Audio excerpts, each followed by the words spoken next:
రండి. మీ ఆయన లేరు కదా, మరి భోజనానికి వస్తాం. వచ్చారా అండి? వచ్చానండి. మన ఇంటికి ప్రేమ, గౌరవం, సంపదని భోజనానికి పిలిచొస్తాను. సరే.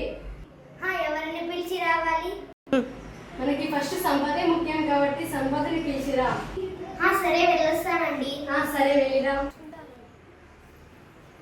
మనకి గౌరవం కూడా ముఖ్యమే కదా, గౌరవాన్ని కూడా పిలిచేస్తాం. అమ్మ మనకి ప్రేమ కూడా ముఖ్యమే కదా, ప్రేమను పిలుద్దాం. పాప చెప్పింది ఇది కూడా కరెక్టే కదా, వెళ్ళి ప్రేమను పిలుద్దాం. ప్రేమ నువ్వు మా ఇంటికి భోజనానికి రా. మీరెందుకు వస్తున్నారు? నేను ప్రేమ నోటే భోజనానికి పిలిచిన. ప్రేమ ఎక్కడ ఉంటుందో సంపద, గౌరవం కూడా అక్కడే ఉంటాయి.